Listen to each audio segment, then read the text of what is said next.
Okay, just think about this for a second.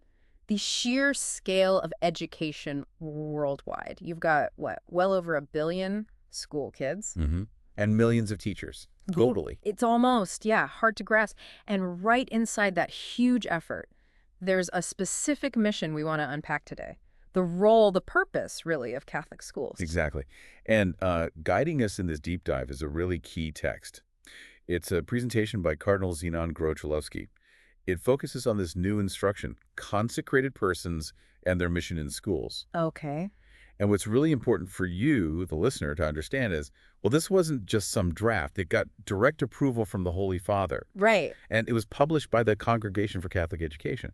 So that signals, significant authority within the church. So it's more than just advice. It's a thought-out reflection, offering guidance, maybe encouragement for those consecrated individuals, priests, nuns, members of religious orders who are, well, dedicating their lives to education. That's right. And it's also framed as a kind of heartfelt thank you for their commitment. That makes sense. And this commitment, it has really deep roots. The Cardinal's presentation reminds us that this isn't new, consecrated people in education. No, it goes way back. It goes way back. We're talking a long, very influential history, a real pedagogical tradition. Think of giants like Don Bosco, Joseph Calasanz, John Baptist de La Salle. Huge names. Huge names. Their innovative ways of teaching, their impact, Yeah. it still resonates today. Okay, so we've got this massive global education picture, and then within that, this long-standing network of Catholic schools, rich history. And this new document helps the consecrated people working there navigate today's world. What are the key things happening now that make this guidance needed? Well, the document starts with that big picture, the global view you mentioned. Yeah. The UNESCO numbers are just, well, staggering. Billions of students, millions of teachers. Right. But it also highlights the church's own significant presence. Back in '94, the OIEC data showed over 250,000 church schools, educating more than 40 million students. And that's not even counting the countless Catholic teachers, including many consecrated persons working in, state schools too. It's a huge network. It really puts the scale of that commitment into perspective, doesn't it? Easy to overlook how widespread it is. Absolutely. Yeah. And the document also points to this growing global interest in education itself. Yeah. Think about those big international conferences, Jomtien and Thailand, Dakar and Senegal, and that very influential Dolores report to UNESCO. It talked about the 4 pillars of education. Learning to know, to do, to live together, to be. I remember that. Exactly. A really holistic vision, very forward-thinking for the 21st century.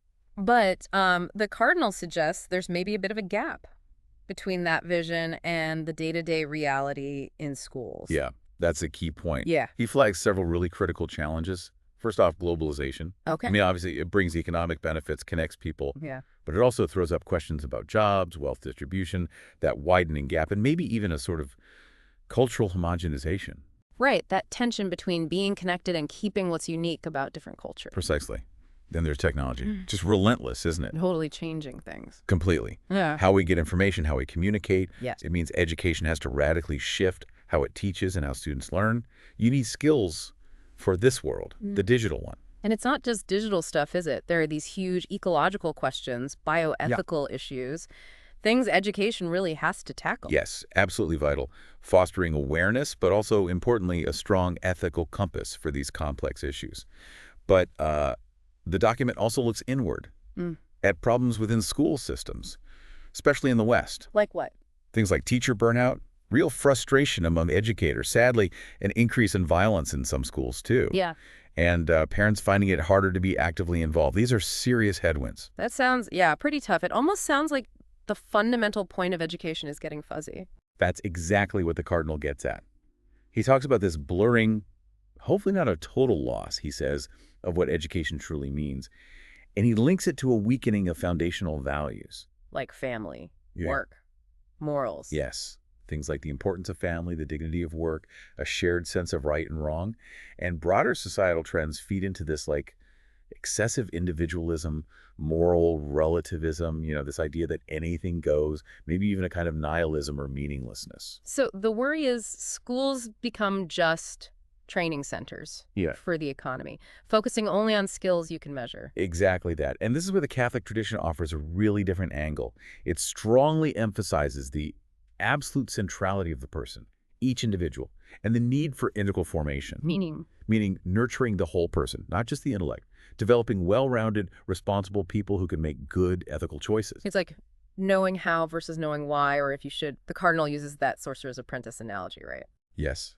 A very striking analogy. You can give someone powerful tools. Knowledge is a powerful tool, but without wisdom, without that moral compass. Yeah, things can go wrong. Precisely. And that leads us right to the core contribution Catholic schools aim to make. Right.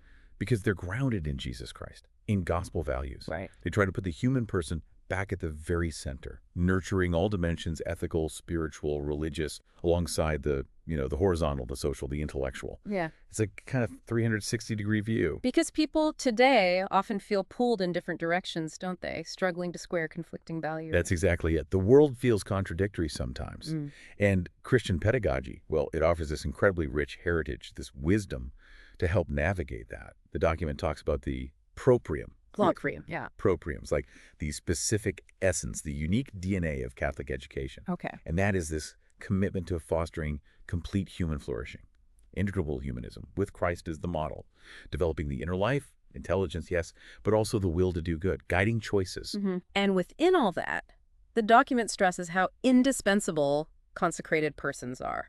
It quotes John Paul II, doesn't it, about their radical witness. Yes, their radical witness to the values of the kingdom. That's the quote from Vita Consecrata. Their contribution isn't just teaching religion class. It's more fundamental. It's about embodying those values, living them out, offering a different kind of perspective, a living example of faith in action, which actually brings us to the wider church context for this instruction. Right. It didn't just appear out of nowhere. It fits into a larger picture. Exactly. Even the publication date, October 28th. That's significant. Why? It's the anniversary of Gravissimum Educationis. Ah, the Vatican II document on education. The pivotal one, yes. The Council's Declaration on Christian Education. So timing it like that deliberately links this new instruction back to the spirit of the Council. I see. And the Church's ongoing commitment to education in the modern world. Gravissimum Educationis was foundational, calling for this renewed vision, outlining core principles. So releasing this now, on that date, makes a clear connection. So this new instruction is basically part of a continuing conversation, the church figuring out how to apply those principles to today's challenges. Precisely. The Cardinal explains it's part of a whole series of reflections, studies, building on Gravissimum Educationis over the years. The Congregation for Catholic Education has been developing these principles. He mentioned several earlier key documents. Can you give us a quick sense of those? Sure. So back in 1977, there was the Catholic school. That really drilled down into the basic identity. What is a Catholic school? Okay. Then 82, lay Catholics in schools. Witnesses to faith, vital, focusing on the role of lay teachers. Makes sense. 1983, educational guidance in human love. That tackled sex education, grounding it in a full understanding of the person, ethically. Important topic. Definitely. Then 88, Dimensione religiosa dell'educazione nella scuola cattolica, highlighting the religious dimension across the board, not just in every class. Yeah. And 1997, the Catholic school on the threshold of the third millennium, looking ahead, reflecting on identity and mission for the future.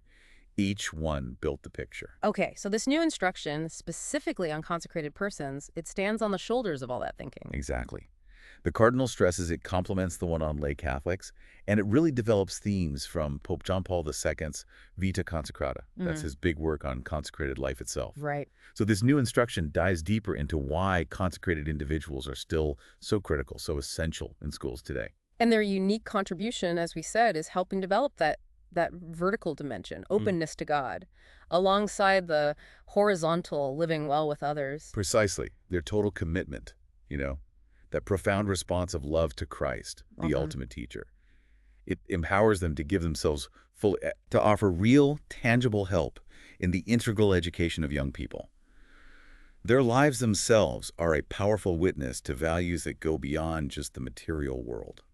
So as we wrap up this deep dive, what's the main takeaway here from the Cardinal's presentation, from this new instruction? I think the core message for you is really about the enduring mission of Catholic schools, how it evolves, but also the absolutely vital, indispensable role of consecrated persons within that mission. Right. Especially now, in this complex, challenging global scene, they're called to offer an education that nurtures the whole person. Integral education, rooted in gospel values. And even with the challenges, fewer vocations, the difficulties in education, generally, the document sounds like it offers hope, encouragement.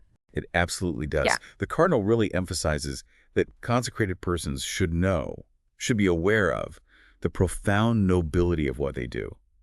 Their mission, he says, quoting the end of the presentation, is, quote, to give reasons for life and hope to the new generations through critically processed knowledge and culture on the basis of a concept of the person and of life inspired by the evangelical values. That's a powerful statement of purpose. It truly is a high calling. It really is.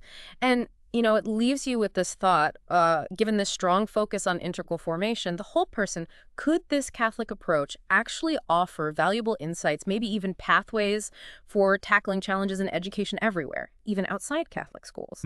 What parts of this 360-degree view, as we called it, might be universally helpful in nurturing people who are, well-rounded and ethically grounded, whatever their background? Definitely something to mull over.